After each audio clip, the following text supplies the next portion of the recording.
ओम नमो भगवते वासुदेवाय। ओम नमो भगवते वासुदेवाय। श्रीमद्भागवत महापुराण प्रथम अखंड द्वितीय स्कंद अथ षष्ठो अध्याय। जय विजय का वैकुंठ से पतन। ब्रह्मा जी ने कहा, देवगण जब योग निष्ठ सनकादि मुनियों ने इस प्रकार स्तुति की, तब वैकुंठ निवास श्री हरि ने उनकी प्रशंसा करते हुए यह कहा। श्री भगवान ने कहा, मुनिगण, ये जय विजय मेरे पार्षद हैं। इन्होंने मेरी कुछ भी परवाह न करके आपका बहुत बड़ा अपराध किया है। आप लोग भी मेरे अनुगत भक्त हैं, अतः इस प्रकार मेरी ही अवज्ञा करने के कारण आपने इन्हें जो दंड दिया है वह मुझे भी अभिमत है। ब्राह्मण मेरे परम आराध्य हैं। मेरे अनुचरों के द्वारा आप लोगों का जो तिरस्कार हुआ है उसे मैं अपना ही किया हुआ मानता हूँ। इसलिए मैं आप लोगों से प्रसन्नता की भिक्षा मांगता हूँ। सेवकों के अपराध करने पर संसार उनके स्वामी का ही नाम लेता है। वह अपजस उसकी कीर्ति को इस प्रकार दूषित कर देता है, जैसे त्वचा को चर्म रोग मेरी निर्मल सुयस सुधा में गोता लगाने से चांडाल पर्यंत सारा जगत तुरंत पवित्र हो जाता है। इसलिए मैं वैकुंठ कहलाता हूँ, किंतु यह पवित्र कीर्ति मुझे आप लोगों से ही प्राप्त हुई है। इसलिए जो कोई आपके विरुद्ध आचरण करेगा वह मेरी भुजा ही क्यों न हो, मैं उसे तुरंत काट डालूंगा। आप लोगों की सेवा करने से ही मेरी चरण रज को ऐसी पवित्रता प्राप्त हुई कि वह सारे पापों को तत्काल नष्ट कर देती है।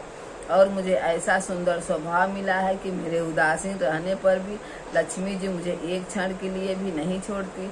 यद्यपि इन्हीं के लेस मात्र कृपा कटाक्ष के लिए अन्य ब्रह्मादि देवता नाना प्रकार के नियमों एवं व्रतों का पालन करते हैं, जो अपने संपूर्ण कर्म फल मुझे अपर्ण कर सदा संतुष्ट रहते। वे निष्काम ब्राह्मण ग्रास पर तृप्त होते हुए घिसे तरह के पकवानों का जब भोजन करते हैं, तब उनके मुख से मैं जैसा तृप्त होता हूँ, वैसा यज्ञ में अग्नि रूप मुख से यजमान की दी हुई आहुतियों को ग्रहण करके नहीं होता।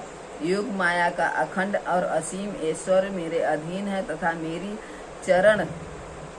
चरणोदक रूपिणी गंगा की चंद्रमा को मस्तक पर धारण करने वाले भगवान शंकर के सहित समस्त लोगों को पवित्र करती है। ऐसा परम पवित्र एवं परमेश्वर होकर भी मैं जिनकी पवित्र चरण रज को अपने मुकुट पर धारण करता हूँ, उन ब्राह्मणों के कर्म को कौन नहीं सहन करेगा। ब्राह्मण, दूध देने वाली गौएं और अनाथ प्राणी ये मेरे ही शरीर हैं।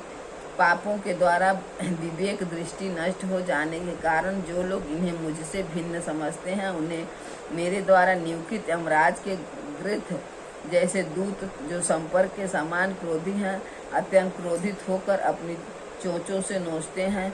ब्राह्मण तिरस्कार पूर्वक कटु भाषण भी करे तो भी जो उसमें मेरी भावना करके प्रसन्नचित्त से तथा अमृत भरी मुस्कान से युक्त मुख कमल से उसका आदर करते हैं, तथा जैसे रूठे हुए पिता को पुत्र और आप लोगों को मैं मनाता हूँ, उसी प्रकार जो प्रेम पूर्ण वचनों से प्रार्थना करते हुए उन्हें शांत करते हैं, वे मुझे अपने बस में कर लेते हैं। मेरे इन सेवकों ने मेरा अभिप्राय न समझकर ही आप लोगों का अपमान किया है। इसलिए मेरे अनुरोध से आप केवल इतनी कृपा कीजिए कि इनका यह निर्वास काल शीघ्र ही समाप्त हो जाए। ये अपने अपराध के अनुरूप अधम गति को भोग कर शीघ्र ही मेरे पास लौट आए। श्री ब्रह्मा जी कहते हैं, देवताओं सनकादिक मुनि क्रोध रूप सर्प से डसे हुए एक थे, तो भी उनका चित्त अंतकरण को प्रकाशित करने वाली भगवान की मंत्रमयी सुमधुर वाणी सुनते सुनते तृप्त नहीं हुई। भगवान की युक्ति बड़ी ही मनोहर और थोड़े अक्षरों वाली थी, किंतु वह इतनी अर्थपूर्ण सारयुक्त दुर्विजेय और गंभीर थी कि बहुत ध्यान देकर सुनने और विचार करने पर भी वे यह न जान सके कि भगवान क्या करना चाहते हैं। भगवान की इस अद्भुत उदारता को देखकर वे बहुत आनंदित हुए और उनका अंग अंग पुलकित हो गया। फिर योग माया के प्रभाव से अपने परम ऐश्वर्य का प्रभाव प्रकट करने वाले प्रभु से वे हाथ जोड़कर कहने लगे, मुनियों ने कहा, स्वयं प्रकाश भगवान, आप सर्वेश्वर होकर भी जो यह कह रहे हैं कि यह आपने मुझ पर बड़ा अनुग्रह किया, सो इससे आपका क्या अभिप्राय है, यह हम नहीं जान सके। प्रभु, आप ब्राह्मणों के परम हितकारी हैं। इससे लोक शिक्षा के लिए आप भले ही ऐसा माने कि ब्राह्मण मेरे आराध्य देव हैं, वस्तुतः तो ब्राह्मण तथा देवताओं के भी देवता ब्रह्मादि के भी आप ही आत्मा और आराध्य देव हैं।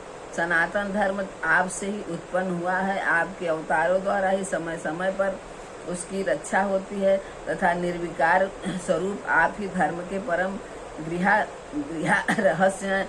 यह शास्त्रों का मत है।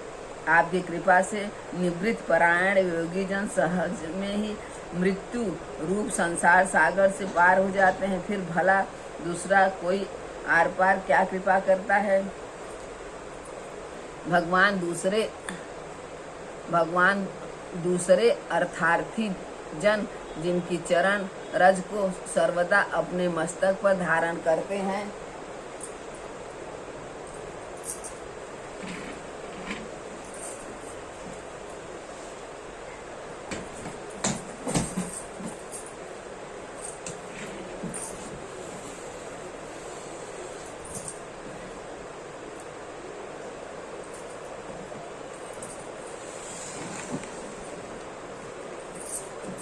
भगवान दूसरे अर्थाती जन जिनकी चरण सर्वदा अपने मस्तक पर धारण करते हैं, वे लक्ष्मी जी निरंतर आपकी सेवा में लगी रहती हैं। जो जान पड़ता है कि भगवान भक्तजन आपके चरणों पर जो नूतन तुलसी की मालाएं अर्पण करते हैं, उन पर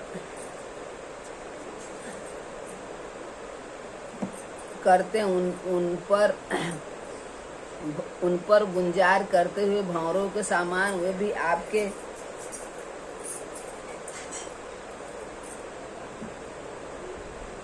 आपकी सेवा में लगी रहती हैं। जो ऐसा जान पड़ता है भाग्यवान भक्तजन आपके चरणों पर जो नूतन तुलसी की मालाएं अर्पण करते हैं, उन पर गुंजार करते हुए भंवरों के समान वे भी आपके पाद पद्मों को ही अपना निवास स्थान बनाना चाहते हैं, किंतु अपने पवित्र चरित्र से निरंतर सेवा में तत्पर रहने वाली उन लक्ष्मी जी का भी आप विशेष आदर नहीं करते। आप तो अपने भक्तों से ही विशेष प्रेम रखते हैं। आप स्वयं ही संपूर्ण भजनीय गुणों के आश्रय हैं। क्या जहाँ तहाँ विचरते हुए ब्राह्मणों के चरणों में लगने से पवित्र हुई मार्ग की धूलि और श्री वत्स का चिन्ह आपको पवित्र कर सकते हैं? क्या इनसे आपकी शोभा बढ़ सकती है? भगवान, आप साक्षात धर्म स्वरूप हैं। आप सत्यादि तीनों युगों में प्रत्यक्ष रूप से विद्यमान रहते हैं तथा ब्राह्मण और देवताओं के लिए तप, शौच और दया अपने इन तीनों चरणों से इस चराचर जगत की रक्षा करते हैं। अब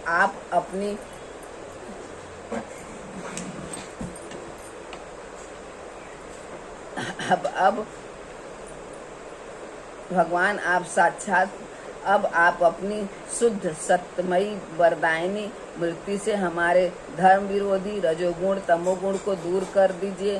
देव या ब्राह्मण कुल आपके द्वारा अवश्य रक्षणी है। यदि साक्षात धर्म रूप होकर भी आप सुमधुर वाणी और पूजनादि के द्वारा इस उत्तम कुल की रक्षा न करें तो आपका निश्चित किया हुआ यह कल्याण मार्ग ही नष्ट हो जाएगा, क्योंकि लोक तो श्रेष्ठ पुरुषों के आचरण को ही प्रमाण रूप से ग्रहण करता है। प्रभु, आप सत्य गुण की खान हैं और सभी जीवों का कल्याण करने के लिए उत्सुक हैं। इसलिए आप अपनी शक्ति रूप राजा राज के द्वारा धर्म के शत्रुओं का संहार करते हैं, क्योंकि वेद मार्ग का स्वच्छेद आपको अभिष्ट नहीं है।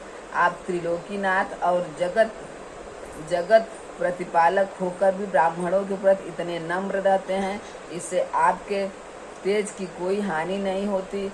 यह तो आपकी लीला मात्र है। सर्वेश्वर, इन द्वारपालों को आप जैसा उचित समझे वैसा दंड दे अथवा पुरस्कार रूप में इनकी वृत्ति बढ़ा दे। हम निष्कष्ट भाव से सब प्रकार आपसे सहमत हैं अथवा अपने आप के इन निरपराध अनुचरों को साफ दिया है, इसके लिए हम ही को उचित दंड दे। हमें वह भी संघर्ष स्वीकार है। श्री भगवान ने कहा, मुनिगण, आपने इन्हें जो साप दिया है सच जानिए वह मेरी ही प्रेरणा से हुआ है। अब ये शीघ्र ही दैत्य योनि को प्राप्त होंगे और वहाँ क्रोधावेश में बढ़ी हुई एकाग्रता के कारण सुदृढ़ योग संपन्न होकर फिर जल्दी ही मेरे पास लौट आएंगे। श्री ब्रह्मा जी कहते हैं, तदंतर उन मुनीश्वरों ने नयनाभिराम भगवान विष्णु और उनके स्वयं प्रकाश वैकुंठ धाम के दर्शन करके प्रभु की परिक्रिया की और उन्हें प्रणाम कर तथा उनकी आज्ञा पा भगवान के ऐश्वर्य का वर्णन करते हुए प्रभु उदित हो वहाँ से लौट गए। जाओ, मन में किसी प्रकार का भय मत करो, तुम्हारा कल्याण होगा। मैं सब कुछ करने में समर्थ होकर भी ब्रह्मा तेज को मिटाना नहीं चाहता, क्योंकि ऐसा ही मुझे अभिमत भी है। एक बार जब मैं वेग निद्रा में स्थित हो गया था, तब तुमने द्वार में प्रवेश करती हुई लक्ष्मी जी को रोका था।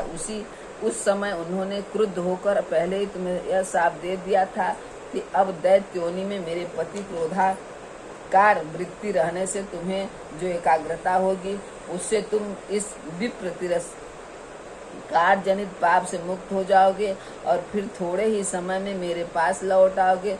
द्वारपालों को इस प्रकार आज्ञा दे भगवान ने विमानों की श्रेणियों से सुसज्जित अपने सर्वाधिक श्री संपन्न धाम में प्रवेश किया। वे देव श्रेष्ठ जय विजय तो ब्रह्मा शाप के कारण उस अलंघनीय भगवत धाम में ही श्रीहीन हो गए तथा उनका सारा गर्भ गलित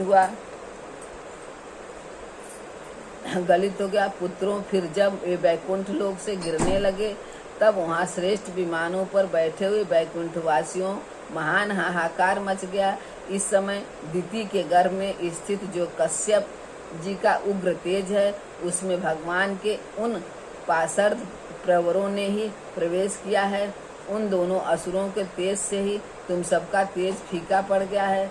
इस समय भगवान ऐसा ही करना चाहते हैं जो आदि पुरुष संसार की उत्पत्ति, स्थिति और लय के कारण है, जिनकी योग माया को बड़े बड़े योगी जन भी बड़ी कठिनता से पार पाते हैं। वे सत्यवादी तीनों गुणों के नियंता श्री हरि ही हमारा कल्याण करें।